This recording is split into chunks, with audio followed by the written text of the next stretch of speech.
Guys, this is a rare video. So this is what if Issei had the powers of Basara. If you don't know who Basara is, he's from a whole other anime. Alright, I'm back, guys. So, yeah. This is what if Issei had the powers of Basara. Now, Basara, a quick explanation. He's basically Issei with a sword and is part god. From the anime Sister Testament New Devil or whatever. That's basically how it is, and yeah. So yeah, these are the dudes. Now, I think I've got one with the dude's sword. I may not. Yeah, I do. This is basically what his sword looks like. Yeah, that's impressive, ain't it? And this is Issei's gauntlet, as we all know. So, in this version, we're going to use a long trope of using Irina's entire family and all that. So in this version, Issei is a hero. And he knows something about the heroes, devils, and all that, but not very much, next to nothing about them. He only knows one simple little thing, and that is that no one's able to wield this certain sword, and that's because his dad was a forgotten hero, as in, kind of kicked out the village for something. And it wasn't like anything like bad. His dad just got kicked out because he married a regular human instead of another like hero woman, so yeah. He actually kicked out the village. So Issei does train a little bit with his dad, who is the wielder of a single sword. I'm not sure what it's gonna be. Let's just make up some random sword from an anime. You know what? We're going with basically it's basically gonna be the sword that Asta has from Black Clover. You know what? Yeah, that makes enough sense. Or it's any regular sword. Just his dad's an ancient sword, a legendary swordsman or whatever, a hero, one of the strongest. Now, this meant that Issei, who was all human and all hero at the same time, he was a beast. Growing up, he wound up unlocking his sacred gear, which his father knew about. Sacred gears just a little bit because he was a hero, he was a legendary type person, but he didn't know much about them. Most heroes had them, but he never really figured much out about them since he never had one. He just used himself. And he knew which one this was. He knew about the 13 Longinus, which I think is 13. It may be 12, I'm not certain, but yeah, he knew about them. And this one is one he knew all too well. This is the boosted gear. Last time he saw someone wielding this, they almost killed the entire world, fighting the white one. He just does not want to throw hands with this. Like, he knows his son is too powerful. And then one day, whenever he, like, speaks with Irina, Issei speaks with Irina, his dad went to speak with, Irina's dad, who is a priest. In this version, that priest has Issei's dad helping him a lot, which they've recovered the sword, Basara's sword. This one. They recovered it and said, no one in this world can wield that blade. It would only be me or you. We're the top 2 people and we can barely even pick the thing up. Well, some random guy got a hold of it, man. Out on the mountain. Wait. The mountain? As they both think for a second, because in this version, I'm going to say the sword was on the mountain. Like the one that's right next to there. It's not really a high mountain, it's just kind of a hill kind of thing. Well, it was on the other side, and that's where the kids wound up actually going to, because they were exploring. And then they remember where their kids were. They both tried running over there to stop it, but Issei used his power. Not the banishing shift that, well, kind of. He did use the banishing shift that Basara has. And Issei himself has, but he needs a sword to use that. But in this version, Irina... Actually, never mind. I'm going to say that a stick or anything that resembles a sword would work. So, Issei, noting that there's a crazy dude trying to attack Irina, he lets out the meanest swing, banishing shift, and rip the dude apart. And we're gonna say it was like some devil that got a hold of the weapon or something, whatever. Nothing important, doesn't need to worry about it. Issei wound up grabbing the sword, and it was clad to his right arm. This is on his right, this is on his left. So yeah. And whenever he wakes up the next day, he found out what happened. and those two tell their kids about the things. But then Issei finally says goodbye to Irina when she leaves, because she leaves a few days after that. And Basara's dad, Issei's dad keeps him training. And he's straight up a unit compared to anyone. And even though they're there in, like, that certain part, they don't really care, because, like, it's open for humans to be anywhere, so it's not going to be a big deal. But the literal strongest hero being, like, next door to the literal Satan's sister is kind of scary. Now, thanks to all means and purposes, we're going to make it where no one has to get hurt, because no one's going to fight these guys. I'm going to say that Issei's dad is probably at the same level of, like, who would work? Kokobeel, at least. Maybe the hires, but still. Kokobeel at least. He was considered a god in man's skin. Same way Sir Zex is considered a god in devil's skin. Anyway, let's go back into the video. So, we go off into Issei doing his regular routine. He never really shows off his gear, but he trains every day. And he's got, like, a chiseled physique like this. Oh, yeah. So, he goes back into what he does, like, training to do what he does. And he does a lot of workouts, basically. Now, I'm not going to say Basara is, like, some sort of unit among units, but Issei isn't either. And combining these two powers, these guys are both not weak. So yeah, we're putting them together. These are units among units. So yeah. And he's faster than light at this point already, because we know Basara is at least. Now, put down in the comments below if y'all want Basara, like you want an Issei with Basara's weapon and with Tatsumi's weapon as well. I feel like that'd be a pretty cool collab. So, back into the video. Issei is doing his normal thing, and he doesn't really trust people. Like, he doesn't really care not to trust them, but the boosted gear won't be able to tell him who's a demon and who isn't. He can't really speak to Drake very well yet. He's kind of just at that point where he can talk to Drake if he really focuses in on it. But it takes everything he has to focus in on it. And, yeah. So Issei's doing his regular thing. Now, he's still a bit of a pervert, so he still gets in trouble for that. And he just tanks all the hits. Didn't really hurt him. Then he straight up just walked. And I mean walked. Right up next to Rainier, the same way he did in Canon. And then she still says, "Will you go out with me?" Issei's like, "Sure." Seeing no reason why he should say no, because it would be his first girlfriend, he's like, "Sure." They do that whole thing, their whole date. But in this version, whenever she throws that light spear, instead of it just cleanly getting into him and hurting him, the second that she makes that light spear, you hear boost in a loud dragonic voice, and the sword. And she recognizes both of these weapons. That's the sword that can kill gods. And that's the boosted gear, which none have an equal to. Instantly, Rainier's like, no.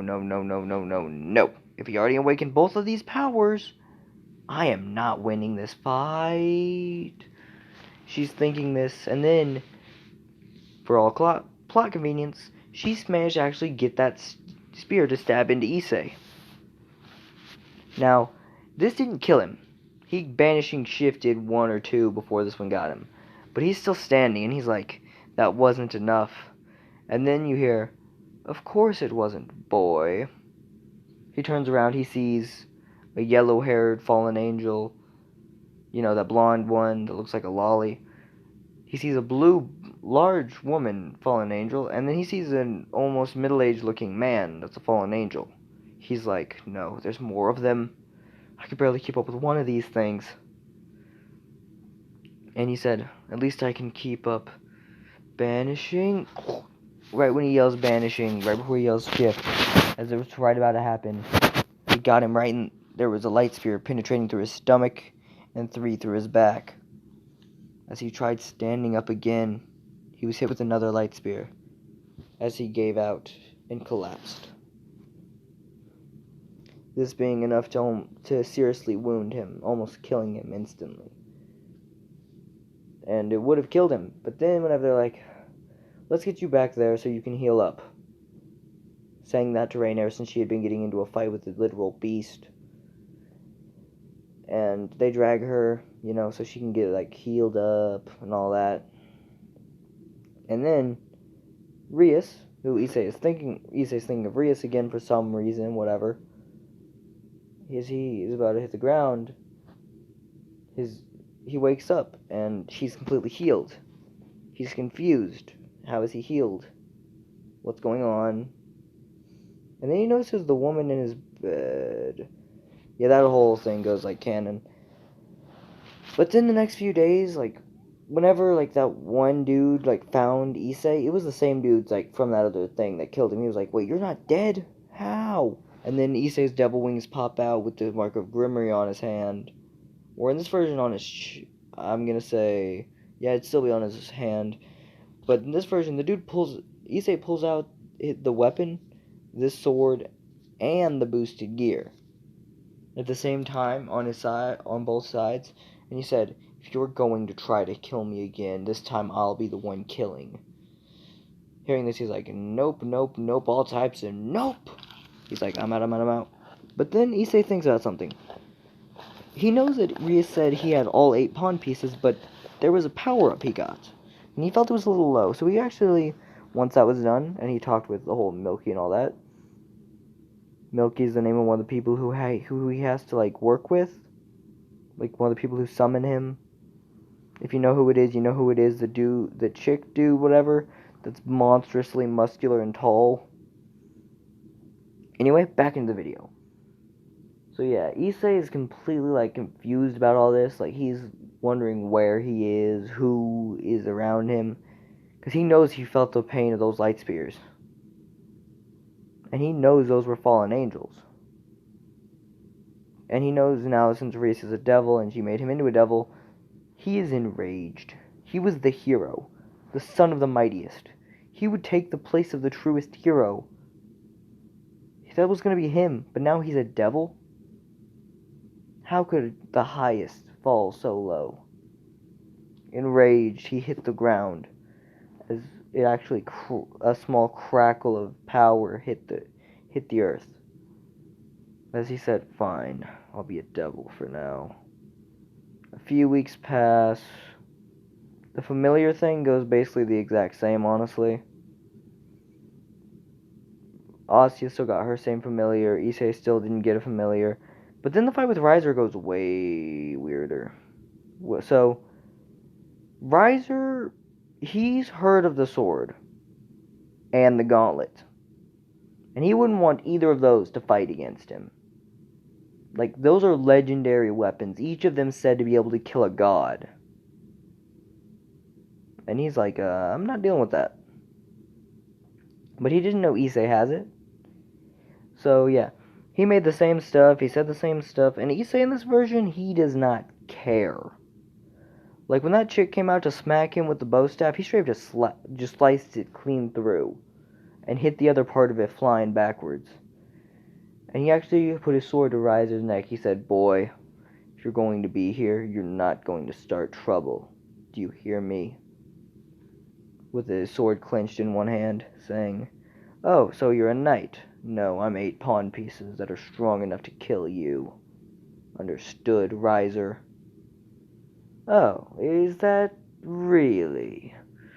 As Issei gets, like, tried to, as a bomb blew up on Issei's back, he turned around saying, was that supposed to hurt? My training is far worse. As he went instantly behind Yuvaluna with his boosted gear and sword in tow, saying, do you want to die too? Hearing this, they're just so terrified, as Issei hit the meanest right hook, clean into Riser's mouth, right? And then Grafia tries calming things down, like, yo, calm down, like, even expanding her magic to try to weaken them. Issei yelled banish, he was about to yell banishing shift, but Grafia knew that technique too well. She's like, no. And basically just covered his mouth with her hand, being like, Don't even try it. Fine. You will have a rating game. You have 10 days since you are newbies. Prepare. Issei, in this version, who is glad to have training, he tells his dad what's going on. His dad actually knows. He said, "My son, I know. I can't train your friends. I'm not going to train devils. I have no problem with it, but I'm not training them. That's y'all. Besides, I trained you. You can train them." Fair point. Alright, let's go. So they go to the same place they did in Canon, but in this version, Issei's bag looks more like Konako's. Like, he literally has a special weighted bag, which even his clothes weigh at least 100 pounds. Actually, I'm going to say 200.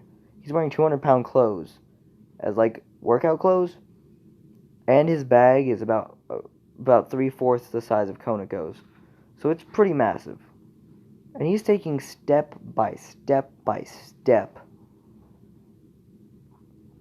The Asya incident basically went that way it was going to. They die. Issei wins. With more power, it just became easier. Now, Asya is still part of the whole thing, but Issei actually offered to help Asya a little bit. She agreed. And she basically sat on top of the bag while Issei basically ran it. Ran up the mountain with Konako right next to him. Asya was just enjoying the view.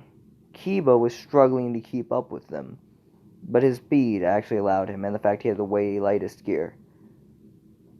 Rias and Akano didn't have to do anything, though. They didn't do anything. So they were just completely confused why everyone was completely acting like they were... they wanted them to train. They didn't expect it for themselves having to train. As Issei, when he made it up the mountain, he made it before Konako. With more weight than she had. And all that. So Konako was impressed. He outmuscled her. And then Issei actually stated something. "Kiba, we both use swords. Let's train together." "Okay." "Wait, you have 2 gauntlets and a sword. That's it." "Where's the rest of the suit of armor?" "I'll unlock that later." "What do you mean?" "Well, you see, the more the dragon gets powered up, the more pieces of armor you'll get at once.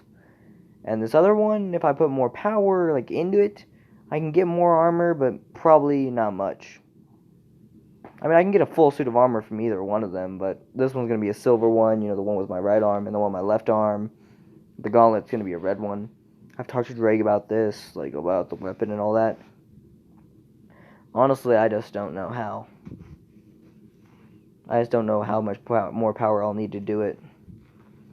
But Issei at this point, he's a lot stronger and trained a lot more, so he already has the second liberation, and up to his elbow, closer to his shoulder. He has almost this much, to his shoulder of the blade ready on his hands. So yeah, the Riser fight is going crazy. They do the same training with Issei just dominating, and Issei actually said something one day. "Konako, Kiba, come here. Akano, come here. Reyes and Asya, I want all of you to try jumping me in a mass attack." "What? You're crazy. That would never work. You would never be able to even handle that." "Alright, well then we can just start off with you 4. And Reyes, you can join in once everyone else is defeated." Kiba said, "You're getting a little too cocky, Issei." "Okay." As he said, "Just give me a second to change." As he drops all his weighted gear, the only thing he's wearing is a pair of red shorts. That's it. Red shorts and no shirt. And if you're wondering why, I don't know, I'm just giving him that. He's standing there with... Actually, we're going to put him back in normal clothes. He's just wearing, sorry about that, red sweatpants and his red t-shirt. As he stood there, I looked at all of them saying, listen, this is y'all's best way. We're all wearing training gear. We're all in training. Now I'm taking the weights off. As they hit the ground, he's like, what? Dude, how heavy were those clothes? Around 200 pounds. What? And you've been moving with me this whole time, wearing 200 pounds. Yeah. And Konoko's like, you've been keeping up with me and fighting with me this whole time wearing over 200 pounds? Yep. Your magic is focused very well, isn't it? Even though you're not using anything to limit that one. Correct. Okay. Well, your physical body is just about as trained as I guess it can get. Let's go training. Hearing that they're fine with him training with them. Okay. As we start off with a 3-on-1. Mainly just Akeno, Kiba, and Konoko. Alright, let's get back to the video, guys. So, yeah. Issei is going ham. He straight up just blitzed Kiba sword to sword, clashing them and hitting Kiba with the strength shot to his center of gravity. With Konoko, he straight up just threw his sword in the air and just went pure like fist to fist. And outmatched her in that category and sped behind her to elbow her behind. Like her back and everything from behind, and she basically hit the ground. And then Akeno, she straight up went with the holy thunder kind of attack. Like, she hit him with so much force. Everything she had into one lightning bolt. And Issei straight up let his sword land, and he yelled banishing shift and erased it completely. And then he straight up appeared and put Akeno in the ground. Akeno opened her eyes saying, how? As she passed out. With Kiba and Konoko being passed out just as much. And now, Issei said, Asuya, here's your time to train. Heal them. And he said, Rias, now it's a one-on-one with me and you. Alright, as Rias went all out. Like full Princess of Destruction type power. And Issei is noticing that even his banishing shift is struggling to keep up. Maybe we'll actually have to try fully powered. As you hear boost, boost, boost, boost. Now he's moving like Mach 20 against her, and she can't even keep up. So every single time she's able to land a hit on him, he's land like 30 on her. She's able to land 2 hits when he lands 60, and she collapses. And Issei just said, good job. You need to focus more on hand-to-hand, though. Magic will get you places, but not everywhere. And also, you need to train, to reduce the stamina loss from using your magic. Anyway. Asuya, when you're done with those ones, heal this one too. Okay. And then he said, would you like to learn how to fight hand-to-hand? I don't think I could keep up. Oh no, we're not teaching you, at full speed. We're teaching you how to, do the movements. Okay. It could be useful. And basically gave her a sword. And Issei was like, maybe, should we? I have an idea. It's a magically infused sword that Issei got his father to get. The entire thing of it is that basically the more magic you focus in on it, the stronger the attack will be. It's basically just a slice. Like a slash, full of magic. To fly at someone. That's it. That's the entire purpose of the sword. All you have to do is not to focus your, magic. So yeah, Issei is basically doing this whole thing for the 10 days. And the Riser fight, he actually said, Konoko, you should go with Kiba. And then Konoko and Kiba said, no. Konoko needs to go with you, that way it's more of an even fight, and I'm going to go on my own, because the ones I'm taking out are the fast ones, are the ones that need to be dealt with speed, not strength. Y'all are handling those with strength. And then it's like, okay. And the same 4 are there. 3, pawns and 1 single rook. So, Issei, who basically did the exact same training he did before, and with a little bit extra, When they make it in there, Issei just laughs. Like, he literally pulled out both weapons, and they know what these weapons are. These are weapons that no one can beat. These are literally the weapons of gods. Alright, so we back in the video. So yeah, they doing the training of their lives for this. So yeah. Second riser's like peerage like notices. Oh wait. He's using the two most powerful weapons in the dividing gear.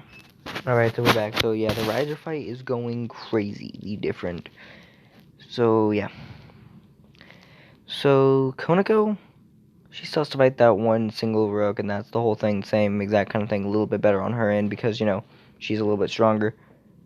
But that other rook, but the other three pawns are not giving Issei a hard time at all. Like, he literally just clashes sword to chainsaw half the time, and nothing happens, and bow staff to sword a good bit of the time, and doesn't care. The only thing that really starts amping him up is, like, how many there are. Like, there's 3 of them and 1 of him, so he thinks it's going to be a fun fight. He is completely correct. And he still made the dress break to basically immobilize them. And he does. He uses it. He doesn't really have the dress break, in a sense. Like, he has it, but he doesn't know if he should use it. He said, maybe only on a stronger opponent. And he basically just sent them all 3 flying backwards. And then, him and Konako just straight up blitz out of there. He's like, nope. Right when a giant lightning bolt struck down and took out all of them. But now, we're getting over to Kiba. Kiba goes basically the exact same. But then, whenever they're running around, Issei isn't that far away from Konako, but still winds up getting sent flying by her with a punch to the stomach, sending him flying. He's asking why Konako did that, as Yubaluna sent a bomb. Okay. As Yubaluna sent a bomb right on top of them, Konako used her strength to get Issei out of the way. Taking the brunt of the attack, she wound up getting, well, defeated by it. Now, yes, she did lose to this fight, but it wasn't that big of a deal. Now, back to this whole thing. Issei seeing Yubaluna, he's like, how dare you? As you hear the dragon gear going, boost, boost, boost. She's actually slightly frightful because this is a literal dragon she's about to fight. And a hero at that, too. She doesn't know if she can handle this fight. But then, something unexpected happens. Akano, who made the first initial lightning bolt, says, I'll be fighting you. And she's a little bit stronger, so yeah, but not strong enough. So yeah. Over the whole fight basically was the same, and then Issei still runs into Kiba the same way as Canon. And then whenever they start and that knight goes to challenge Kiba walks out to go throwing hands, and then Issei's like, hey, where the rest of y'all at? Trying to get a good workout in. Hearing this, they're like, what? And they go to basically have the same rook chick throwing hands with Issei, and he's basically just going, ha ha ha ha ha. Straight just moving out the way. And he actually hit her with the dress break. And she said, how crude. He's like, you got to hold still, didn't it? Dragon shot. As this hit her and actually eliminated her. Issei saying, okay, that move barely worked. I hate using it. Well, I'll use it if I ever need to. And they actually are berating him, saying, what a pervert. You have to strip a girl naked to see that? And it's like, no. The only reason I did that is because she was too much of a pain, and I need her to stop moving. Not having any, perverted motives behind it in this version, because, whatever. He just straight up said, no, it's just that she moves too much of annoyingly for me to stop her. So I figured just stopping her in her tracks like that would be the best way. Fair point. Alright, so, you did very well. Now you must fight the rest of us. And he's basically getting jumped, this whole point. He's just getting jumped really badly. Now, it would be really worse jumping if they know how to jump people properly. They're doing it very badly. As he yells, as he says, Kiba, use your sacred thing. Alright, sword burst. Issei, who took that, saying, transfer. And he's been boosting up this whole fight. And you hear, transfer. As boom, a mountain of, like a huge tsunami of blades just erupt out of the ground. It hits just about every one of them, except for Rabble. So Rabble is okay. But then, Ubaluna hit. You hear, Rhea Scrimmery, one queen has been eliminated. As they're like, what? Akano's down? How? As Ubaluna said, looks like she hasn't got a scratch on her, saying, luckily we had them Phoenix tears, or else we'd be out of luck. He's like, wait, what? Y'all have an infinite healer. Y'all shouldn't be upset because we have Phoenix tears to even out the playing field. Oh, y'all paying for that one. Y'all paying for that one. As he says, like, oh yeah, uh-huh. As he says, Dragon Shot. Which didn't work out very well. Which Ubaluna then proceeded to, like, fly over to where her master was. Right over to Riser. But with Issei going there, he's like, what should I use? I need power. That's it. Promotion Queen.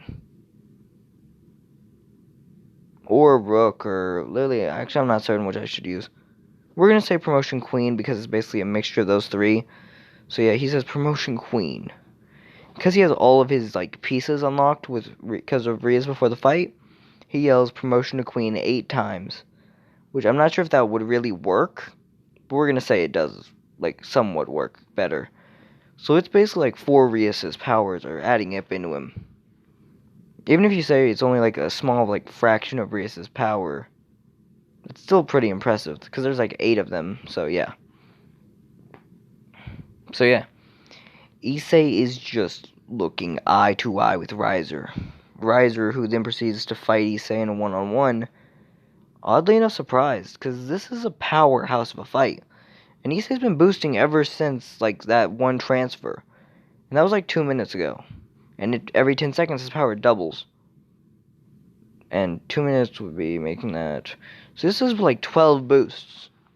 So yeah, Issei's basically powered up. And he's also got that ability increase. So yeah. At this point, he is basically just letting that fight go down. As he fights Riser, he can't get past the healing factor. He tries eating away that steadily. But then, Riser starts just beating down on Issei. As blood pours out of his mouth, he's completely, barely able to breathe. Right before Riser tries killing him, Rhea says, we surrender. Just give up. We give up. Just stop attacking him. Riser, hearing this, he's like, Riser is pleased. Having his bride and everything is like, what? Ubaluna's out. Ubaluna didn't go out. That one bishop didn't go out. The only thing that they needed to do was take out those 2 and Riser. There was literally 3 people left on both teams. The only reason Issei wasn't able to handle both of them is because, well, he's basically being a one-man army fighting Riser and everyone else in that barrage. So Issei, when he wakes up, the same thing kind of happens. He actually said, Drake, I want to make a deal with you. The balance breaker armor. And I'm going to let out the limitation of my own abilities in the sword. Combine them. Would that be alright? Yes. You'll have to sacrifice an arm, though. Just as I say. Alright, I give you my left arm. As Asya says, okay, here. Holy water and a cross. There you go. Issei's like, thanks. Wrapping it into his knuckle so no one could see it. Either object. Well, I mean, the holy water he can just keep in his pocket as long as it doesn't break. So he basically runs out there and he does the same thing. He's like, I want to fight you. Come on, bring your shite. Bring it. Come on. Hearing this, like, what? Oh, you gonna throw hands then? As Surzak still said the same thing. You must have a match, yada yada yada. Winner gets Rias, whatever. And then Issei is just beating on Riser with a balance breaker scale mail on top of the armor of the sword that he's wearing, which basically means he's double armored, but still. The sword that he has is basically mainly a fabric, which is going underneath, but there's like silver garnets like above his armor, which are other armor. And this is, he says he's probably only got 10 seconds in this power. But that's all he's gonna need. So Issei is just wailing on this dude, Riser, this whole point. And he's just beating him to a bloody pulp. And then, once his balance breaker and everything gives out, his crucifix and holy water still make the rainbow gauntlet punch. But in this version, when he does it, he has one final attack with his sword with that punch connecting. That punch connected with one final slice of Riser's side. So he tried to heal that, or either one, it wouldn't be enough. As Riser laid there, collapsed. And then Ravel still got in the way, is like, I won't let you hurt my brother. Move out of the way, little girl. Your brother knew what he was signing up for the second he tried to fight me. Hearing this, they're like, what the fuck? Holy. Anyway. And then you have Issei basically just trotting along. So yeah, Issei's just wailing down Riser's fate. Basically just beat Riser. One Rias, won her freedom. Then we have the whole thing with the holy things, the Kokobeel. This one goes way differently. As she recognizes him. And yeah, that whole thing goes basically the same. With the whole recognizing. And the whole, Kokobeel thing goes way different.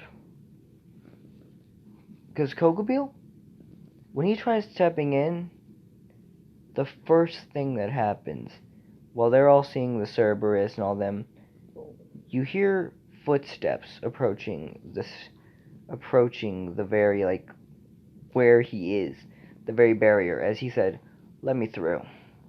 The devils are like, I don't think we can do that, sir. How does he know we're making a barrier? Just move out of my way. And he basically just walks through the barrier. Forces his way through. While they keep the barrier held up. All around as this guy just walked through it. They're like, wait, what? That dude is too powerful. We cannot stop him. Well, it's his fight, then. As he sees Issei basically on the ground, trying to fight Kokobeel with everything he has. He says, my son, that's enough. As Issei looks, saying, Dad, as he hit the ground, collapsed. From Kokobeel basically wailing on him this whole time. As you hear, as epic music occurs, as a sword, a mystic holy sword flies out. Not Durandal, but another one, flies into his hand. A similar sword, saying, come here, Kokobeel. Kokobeel, recognizing who this man is, he says, no, no, no, no, you back away from me! He tries flying away, just to be completely captured by Issei's father as he hit the ground, saying, did you really think you were strong enough to do that, Kokobeel? No, you keep out of my face! Giant light spear trying to pierce the father. The father's strip just flicks it away. Kokobeel, you've gotten weak, old man. Flying forward, just infinite punching into this dude. As the White Dragon Emperor broke the barrier and landed, taking Kokobeel, let's let them go. Besides, I know exactly who everyone is, so it wouldn't be a big deal. And he said, my son, I leave the rest of this to you. Good luck. Now, we're going to fast forward a little bit because the Kyoto incident just basically got overwhelmed. I'm not sure what to do for that one. Basically, Issei uses the exact same movesets. Him having more power doesn't really change much here. Except for when he finds out that triple thing, his knight version, and he also has that other sword. Yeah, so he's got that other sword too. Like, he's still got his, like, other sword, so yeah. So yeah, he's basically taking his other sword into account as well. As he's using a dual-bladed system of fighting. The dragon with the dragon slayer and his holy sword as well. Starting to whip everyone that is an enemy against him. And then we have we're going to skip a little bit because nothing else really matters. The Juggernaut drive scene is basically the exact same, but with like silver and green light surrounding it with full force, which terrified the entirety of who he's fighting. So yeah, they realized, wait, this guy is not someone we can beat. We did not bring enough for this. Why are we even doing this? Let's go. Hearing this whole thing that they can't win, the Cyberorg fight would basically go a little bit differently. Everything stays the exact same until the fight with Issei and Cyberorg. Because Issei actually let his full force out and Cyberorg let his out. But the fight went into another stalemate like that. But Riser wasn't what is it? It's Cyberorg? Yeah, Cyberorg was not expecting what he had to fight. Like, he felt the aura of a dragon, a hero, a god, and every other thing. He's like, I'm losing this fight. So yeah, he basically fought that until it happened, and then Grace became the strongest of the kings. For that very reason, because her pawn beat Cyberorg. And Issei himself probably became a king, I don't know. We're gonna say he just became a king. Let's go. Now, I wouldn't say this was a crazy, like, good idea for the fight, but it's not, like, a bad one. So after this, Issei is living his best life, and he actually woke up the mother of Cyberorg. He woke her up the same way he did in canon. So yeah, that went the same way. And I don't know a season 5 out, so yeah.